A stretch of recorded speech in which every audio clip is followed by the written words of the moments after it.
আসসালামু আলাইকুম ওয়া রাহমাতুল্লাহি ওয়া বারাকাতুহু। প্রিয় বন্ধুরা, আশা করি সকলে ভালো আছেন। অত্যন্ত গুরুত্বপূর্ণ বিষয় নিয়ে কথা বলবো।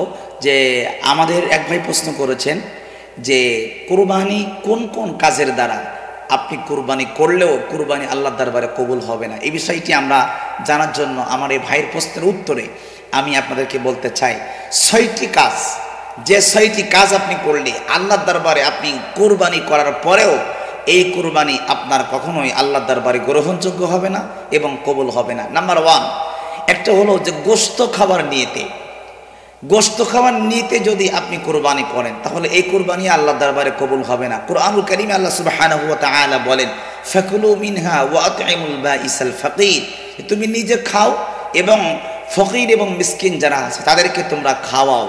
কিন্তু আমরা বছরে একদিন যদি মাংস খাওয়ার নিয়েতে যে আমি যদি কুরবানি না করি আমার বাচ্চারা কি খাবে, আমার ছেলেরা কি খাবে, আমার পরিবার কি খাবে, তাদেরকে খাওয়ানোর উদ্দেশ্যই আমি কুরবানি করতেছি, এরকম নিয়ত যদি আপনার মধ্যে থাকে অবশ্যই আল্লাহর দরবারে আপনার এই কুরবানি গ্যারান্টেড হবে না এবং কবুল হবে না।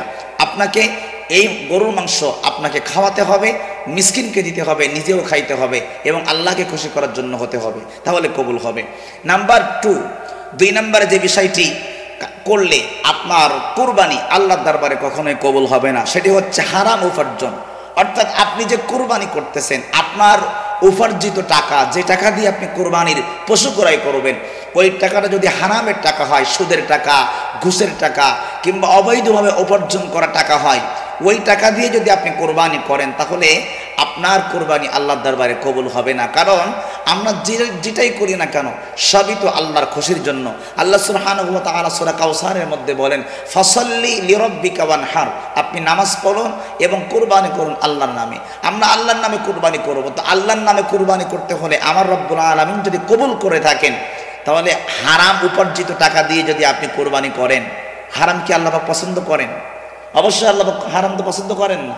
তাহলে আল্লাহ যদি হারাম পছন্দ না করেন তাহলে আমরা কেন হারাম উপার্জনের টাকা দিয়া আমরা কুরবানি করব? সেই কুরবানি তো আল্লাহর দরবারে কবুল হবে না, খালি মাংস খাওয়াই হবে। কুরআনুল কারীমে আল্লাহ বলছেন, লা ইয়ানালাল্লাহা লুহুমুহা ওয়ালা দিমাউহা ওয়ালাকিন ইয়ানালুহুত তাকওয়া মিনকুম। আল্লাহ পাক আপনার অন্তরের পরিশুদ্ধ নিয়তটা দেখবেন। আপনার মাংস তো আল্লাহ পাক নেন না, আল্লাহ পাক তো মাংস নেন না। আল্লাহ পাক রব্বুল আলামিন কি নেন? যে বান্দার তাকওয়া, তার অন্তরটা কি বলে। যে আল্লাহ পাক বলতেছেন যে আমি রব্বুল আলামিন তোমার পশুর কুরবানির মাংস, রক্ত, হাড্ডি কিছুই আল্লাহর দরবারে পৌঁছায় না, কিন্তু তোমার তাকওয়াটা আমি আল্লাহর দরবারে পৌঁছাই। নাম্বার 3, এরপরে দেখেন আর কোন কাজ করলে আপনার কুরবানি কবুল হবে না। এরপরে আয়াবযুক্ত পশু, অর্থাৎ পশুর লেজ কাটা, একটা পশুর কান কাটা, এরপরে অন্ধ, এরপরে খোড়া, ল্যাংড়া, পা কাটা বা কান কাটা, অন্ধ, এরকম যদি আপনার পশুটি হয় তাহলে এইরকম পশু দিয়ে যদি আপনি কোরবানি করার পরেও আপনার কোরবানি আল্লাহর দরবারে কবুল হবে না। কারণ কুরআনুল কারীমে আল্লাহ সুবহানাহু ওয়া তাআলা 8 নম্বর পারার 9 নম্বর পৃষ্ঠার মধ্যে বলেছেন, কুল ইন্না সালাতি ওয়া নুসুকি ওয়া মাহইয়ায়া ওয়া মামাতি লিল্লাহি রাব্বিল আলামিন। আল্লাহ সুবহানাহু ওয়া তাআলা বলেন যে কুল ইন্না সালাতি, হাবিব আপনি বলেন, ইন্না সালাতি আমার নামাজ, ওয়া নুসুকি আমার কুরবানি, ওয়া মাহইয়ায়া আমার জীবন, ওয়া মামাতি আমার মরণ, লিল্লাহি রাব্বিল আলামিন, সবকিছু আল্লাহর জন্য।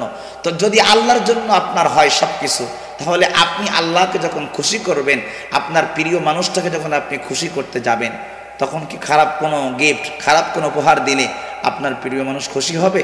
নিশ্চয়ই হবে না। তাহলে আপনি যখন আল্লাহকে খুশি করবেন, গোটা পৃথিবীর রবকে খুশি করতে চাইবেন, তখন সেই পশুটা অবশ্যই নির্ভেজাল এবং ভেজাল মুক্ত হওয়া লাগবে, তাহলে আল্লাহর দরবারে এই কুরবানি কবুল হবে।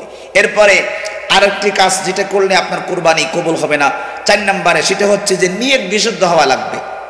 আজকে দেখেন আমরা কুরবানি করতেছি নাম কেনার জন্য, যে উনি 1 লক্ষ টাকা দিয়ে পশু কিনছে, আমি 2 লক্ষ টাকা দিয়ে কিনবো। বছরের একটা দিন কুরবানি না করলে কি হয়?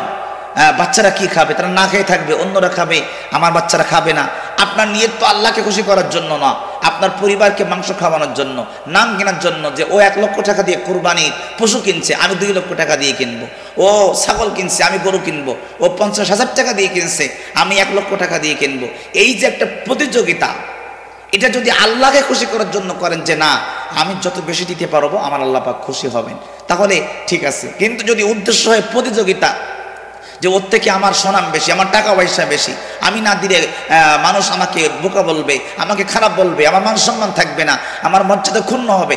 তাহলে এই নিয়ত পাক্কা না হওয়ার কারণে, নিয়ত শুদ্ধ না হওয়ার কারণে আপনি কুরবানি লক্ষ টাকা দিয়ে করার পরেও আল্লাহর দরবারে এই কুরবানি কবুলযোগ্য হবে না, গ্রহণযোগ্য হবে না। এরপরে নাম্বার 5, যে 5 নম্বর যে বিষয়টি, সেটি হচ্ছে আপনার যখন কুরবানি করি দেখবেন দ্রুত পশুটি মেরে ফেলার জন্য আমরা চাকু ঢুকিয়ে দিই। অর্থাৎ একটা পশুর 4টি রগ থাকে, তার মধ্যে 3টা রগ অবশ্যই কাটতে হবে। এই 3টা রগ যদি না কাটা হয় তাহলে আপনার কুরবানি লক্ষ টাকা খরচ করেও আপনার কুরবানি আল্লাহর দরবারে কবুল হবে না। তাহলে আমাদের খেয়াল রাখতে হবে যে অনেক সময় দেখবেন যারা কসাই তারা পশুটাকে দ্রুত মেরে ফেলার জন্য তারা দ্রুত ছুরি চালিয়ে দেয়, এদিকে রগ কাটে নাই, পশু মরতেছে না, তো ছুরি চালিয়ে দিলেন, তাহলে কিন্তু আপনার কুরবানি এই পশুটি জবাই হলো না। আর জবাই না হলে আপনার কুরবানি আল্লাহর দরবারে কবুল হবে না। কারণ আমরা তো যেটাই করি না কারণ আল্লাহকে খুশি করার জন্য করি। আপনি কুরআনুল কারীমে আল্লাহ বলছেন লা ইয়ানালাল্লাহা লুহুমুহা ওয়ালা দিমাউহা ওয়ালাকিন ইয়ানালুহুত তাকওয়া মিনকুম। আল্লাহ পাক আপনার অন্তরের পরিশুদ্ধ নিয়তটা দেখবেন। আপনার মাংস তো আল্লাহ পাক নেন না, আল্লাহ পাক তো মাংস নেন না। আল্লাহ পাক রব্বুল আলামিন কি নেন? যে বান্দার তাকওয়া, তার অন্তরটা কি বলে। যে আল্লাহ পাক বলতেছেন যে আমি রব্বুল আলামিন তোমার পশুর কুরবানির মাংস, রক্ত, হাড্ডি কিছুই আল্লাহর দরবারে পৌঁছায় না, কিন্তু তোমার তাকওয়াটা আমি আল্লাহর দরবারে পৌঁছাই। সুতরাং নিয়তকে পাক্কা করতে হবে আমার প্রিয় বন্ধুরা। আর 6 নম্বর যে বিষয়টি, 6 নম্বর বিষয় হচ্ছে যে ঋণ থাকলে কুরবানি হবে না। আবার ঋণ থাকলে কুরবানি হবে। আপনি ঋণ থাকলেও কুরবানি করতে পারবেন, এই ঋণ আল্লাহর দরবারে থাকলেও আপনার কুরবানি হবে, কিন্তু সেটি কোন সময়? যেই ব্যক্তি ঋণ করার পরেও ওই ঋণের টাকা উনি পরিশোধ করার মতন যোগ্যতা রাখে এবং ঋণ পরিশোধ করার মতন তৌফিক আছে যে আমি এই মাসের ভিতরে বা 10 দিন 15 দিনের ভিতরে আমি টাকাটা পরিশোধ করতে পারবো, তাহলে ওই ব্যক্তি অবশ্যই কুরবানি করলে তার কুরবানি আল্লাহর দরবারে কবুল হবে, তিনি কুরবানি করতে পারবেন। কিন্তু যার সামর্থ্য নাই, যে ঋণ করার পরেও সে পরিশোধ করতে পারবে না, তাহলে তার জন্য কুরবানি হবে না।